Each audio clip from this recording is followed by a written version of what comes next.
স্বার্থপর সন্তান। আমি একজন বিধবা মহিলা। আমার বয়স এখন ৬০ বছর।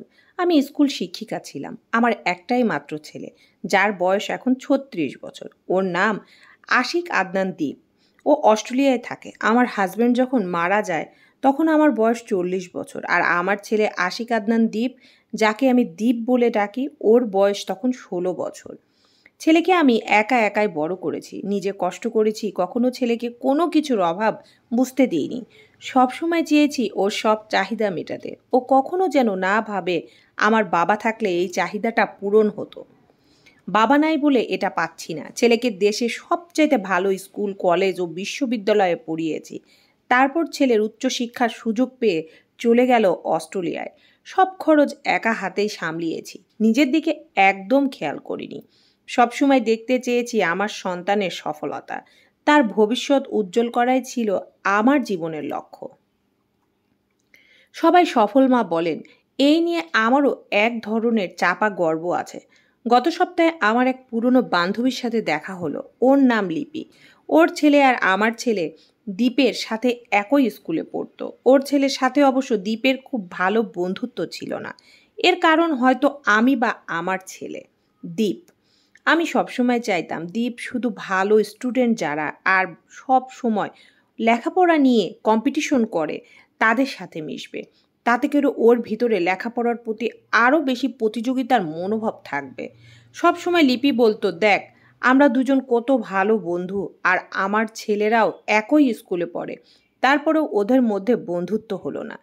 লিপির ছেলে আরিফ সব ক্লাসে টেনে টুনে পাশ করে যেত, তবে সব সময় স্কুলের খেলাধুলা অন্যান্য কাজকর্মগুলোতে অংশগ্রহণ করত। স্কুলের ওয়াল ম্যাগাজিনে ওর লেখা থাকতো, ছবি আঁকতো। এগুলো নিয়ে লিপি খুব খুশি থাকতো। লিপির কথা, আমার ছেলে তো আর ফেল করে না, পাশ করে গেলেই হলো। সবার ছেলে তো আর ফার্স্ট হবে না। আমার ছেলেটা পড়ালেখায় তেমন ভালো না, কিন্তু ওর অন্য কাজগুলো কত সুন্দর। আমার কাছে লিপির কথাগুলো অসহ্য লাগতো। মনে হতো ছেলের মাথায় তো গোবর আছে, তার চেয়ে বেশি গোবর মায়ের মাথায়। তা না হলে যে ছেলে লেখাপড়া এত পেছনে পড়ে আছে, তাকে কোনো মা স্কুলের এত কার্যক্রমে অংশ নিতে সময় নষ্ট করতে দেয়? দীপ কলেজে উঠে নটরডেম কলেজে ভর্তি হলো, আর আরিফ খুবই সাধারণ একটা কলেজে ভর্তি হলো। তারপর ওদের সাথে আর যোগাযোগ ছিল না। গত সপ্তাহে শপিংয়ে মলে ওদের সাথে দেখা হলো, তাও আমি ওদের দেখি নাই। আমাকে লিপির ছেলে আরিফ দেখতে পেয়ে আমার কাছে এসে বলে, আন্টি, আমাকে চিনতে পেরেছেন? আমি আরিফ। আমি আরিফকে আসলেই চিনতে পারছিলাম না। আরিফকে যখন শেষ দেখি তখন মাত্র স্কুল ছেড়ে কলেজে যাবে। তখন সে ছেলে মানুষই ছিল। আর এখন তো রীতিমতো ভদ্রলোক। আরিফ আমাকে লিপির কাছে নিয়ে যায়। লিপি একটা দোকানে বসা ছিল। লিপিকে নিয়ে ওর ছেলে শপিংয়ে এসেছে। তাও আবার লিপির জন্য তার ছেলে পছন্দ করে কী সব রঙিন জামা, থ্রি পিস কিনেছে। আর যে লিপি সবসময় শাড়ি পরতো, তাই আমি একটু অবাক হলাম। লিপি আমার কাছে বারবার জানতে চাইছিল, তুই বল কোনটা কিনবো, আমাকে কোনটায় মানায়। তখন ওই আরিফ হঠাৎ করে বলে বসে, আন্টি, আপনি যেটা পছন্দ করবেন আমরা সেটাই কিনবো। তারপর আমি একটা থ্রি পিস পছন্দ করি। আরিফ সেই একই থ্রি পিস দুইটা কেনে। আমি খেয়াল করি। আমি আর লিপি গল্প করছিলাম কেনাকাটার ফাঁকে ফাঁকে। তারপর আরও কিছু টুকিটাকি কেনাকাটা করে ওরা। ওদের কেনাকাটা দেখে মনে হচ্ছিল ওরা কোথাও বেড়াতে যাবে। আমি আরিফকে খেয়াল করছিলাম। ও লিপির সাথে কেমন সহজ স্বাভাবিকভাবে কথা বলে। মনে হয় আরিফ ওর মাকে নয়, মেয়েকে নিয়ে শপিংয়ে বের হয়েছে। তারপর আমাদের নিয়ে একটা রেস্টুরেন্টে যায়। আরিফ টুকটাক খাবার অর্ডার করে। আরিফ বলল, কফি খাবে নাকি কোনো আইসক্রিম? লিপি বলল, আগে কফি খাবে, তারপর কোনো আইসক্রিম খেতে খেতে বাসায় যাবে। আমি বললাম, আমি শুধু কফি খাবো। লিপি বলল, তাহলে আইসক্রিম খাওয়া বাদ। খেতে খেতে শুনলাম ওরা বেড়াতে যাচ্ছে কক্সবাজারে, সেখান থেকে সেন্ট মার্টিন। সাথে লিপিকেও নিয়ে যাবে, যদিও সেটা আরিফের অফিসিয়াল ট্যুর। আরিফ একটা বাইন হাউজে আছে, বুঝতে পারলাম ভালো দায়িত্বে আছে। আমাদের সাথে বসা অবস্থায় কতবার যে মেল চেক করলো আর টুকটাক অফিসিয়াল কল রিসিভ করলো। তার মানে শত ব্যস্ততার মধ্যেও মাকে শপিং করতে নিয়ে এসেছে। ইতিমধ্যে আরও জানা হয়ে গেল আরিফের বউয়ের কথা। আরিফের বউ একটা মাল্টি ন্যাশনাল কোম্পানিতে আছে। তাদের এক সন্তান, সে এখন তার নানির বাড়িতে আছে। শপিং শেষ হলে আরিফ মেয়েকে তার শ্বশুরবাড়ি থেকে তুলে নেবে। আমি একটা বিছানার চাদর আর আমার জন্য টুকটাক বাজার করতে এসেছিলাম। আমি কিছুই কিনি নাই সেদিন। আমার কিছু কিনতে ইচ্ছে হলো না। আমি শুধু আরিফকে দেখছিলাম। ওর মাকে এত যত্ন করছে, স্যান্ডেলের দোকানে নিজে তার মায়ের পায়ে স্যান্ডেল পরিয়ে দিল। লিপি এত দাম দিয়ে স্যান্ডেল কিনবে না। আরিফ তখন বলল, আম্মা তুমি মূল্য দেখো কেন, তুমি দেখবে আরাম পাও কিনা। আরিফের কত খেয়াল তার মায়ের জন্য। সর্বশেষে সানগ্লাস কিনলো মায়ের জন্য। লিপি সানগ্লাস কিনবে না। আরিফ বলল, সানগ্লাস লাগবে মা, কারণ তুমি যখন সমুদ্রের ধারে হাঁটবে তখন তোমার চোখে রোদ লাগবে। ওদের মা ছেলেকে দেখে আমার এমন লাগছে কেন? আমি আরিফকে দেখছি আর কেমন হীনমন্যতায় ঢুকে যাচ্ছি।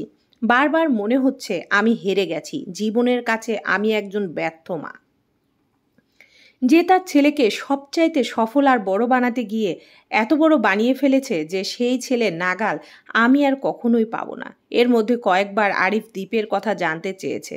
দীপের সাথে যোগাযোগের জন্য নম্বর চেয়েছে, আমি দিই নাই। বলেছি বাসায় আছে, নোট বইয়ে লেখা। আর দীপ আমাকে কল দেয় সব সময়, আমি তো দেই না, তাই মনে নাই। আসলে দীপের অনুমতি না নিয়ে ওর নাম্বার কাউকে দিলে ও রাগ করবে। আমাকেই বলে, মা আমি অনেক বিজি থাকি, যখন তখন কল দিবে না, এতে করে আমার ডিস্টার্ব হয়। তুমি এখনও অস্ট্রেলিয়া আর বাংলাদেশের সময় অ্যাডজাস্ট করতে পারো না কেন? আরিফ আমাকে আমাদের বাসায় নামিয়ে দেওয়ার সময় আমার হাতে একটা শপিং ব্যাগ দিয়ে বলল, এটা আপনার জন্য। আমি দেখি লিপির মতো ঠিক আমার জন্য একটা 3 পিস কিনেছে। আরিফ, আন্টি এটা আপনার জন্য, আপনারা দুই বান্ধবী একসময় এরকম জামা পরে বেড়াতে বের হবেন। আমার চোখে পানি চলে আসার অবস্থা হয়েছিল তখন। আরিফ বলল, আন্টি আমার মোবাইল নাম্বারটা তো সেভ করে দিয়েছি, আপনার যখন খুশি কল দিবেন, আমি এসে আপনাকে বাসায় নিয়ে যাব। আমি তখন বললাম, তুমি তো বিজি থাকো। তখন আরিফ বলল, আন্টি আপনার জন্য আমি সবসময় ফিরে আছি। তারপর আরও বলল, আন্টি আপনি তো একা থাকেন, আপনিও চলেন না আমাদের সাথে কক্সবাজার, আম্মার একজন সঙ্গী হবে, আম্মার আরও বেশি ভালো লাগবে। আমি মনে মনে কতক্ষণ থেকে বলছি, লিপি আমাকে নিবি তোদের সাথে কক্সবাজার? আমি সমুদ্র দেখব না, আমি শুধু দেখব একজন ছেলে তার মাকে কত আদর যত্ন করে তা।